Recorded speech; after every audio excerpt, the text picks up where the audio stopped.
সালাম আলাইকুম। আপনারা হয়তো জানেন আমার আব্বা কিছুদিন ধরে অসুস্থ। ধরতে গেলে ১ মাস হবে। আমার আব্বার সমস্যাগুলো হচ্ছে পেট ব্যথা, হাঁটু ব্যথা, অনিয়মিত পায়খানা কিন্তু ডায়রিয়া নয়। এই সমস্ত সমস্যাগুলো প্রাথমিক দিক দিয়ে খুবই সামান্য ছিল, যার কারণে বড় ডাক্তারের কাছে যেতে আমার আব্বা রাজি হয়নি। হাতের কাছে আশেপাশে ডাক্তারের কাছে সাক্ষাৎ নেই।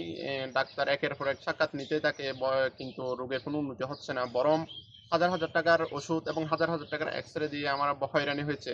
তো সেক্ষেত্রে আমি ভাবলাম একজন অভিজ্ঞ অভিজ্ঞ ভালো ডাক্তার সাক্ষাৎ নেওয়া উচিত। তো অনেক খোঁজাখুঁজি করার পর ডাক্তার এরশাদ স্যারকে ভালো মনে হলো। তখন ডাক্তার এরশাদ স্যারের একটা সাক্ষাৎ নিই।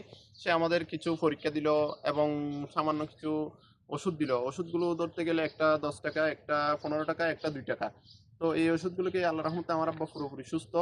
তো তাই বলি, অনভিজ্ঞ হাতুড়ি হাতের কাছে আশেপাশে ছোট ডাক্তার দেখানো উচিত না। কারণ তারা রোগ ধরতে পারে না, বরং রোগ দীর্ঘায়িত হয়ে যায়। একটা উদাহরণ হিসাবে দিতে গেলে, আমরা যখন কোনো খাবার খেতে যাই তখন সবসময় ভালো খাবারটাই পছন্দ করে থাকি, এবং কি আমরা যদি জামা কিনতে যাই তো সবসময় ভালো জামাটাই পছন্দ করে থাকি। এমনকি আমরা যখন চুলও কাটতে যাই তখন ভালো সেলুনে পছন্দ করে থাকি। সময় নিয়ে ভালো ডাক্তার দেখাবেন, সঠিক চিকিৎসা নেবেন, কারণ সুস্থতা জীবনের অমূল্য সম্পদ।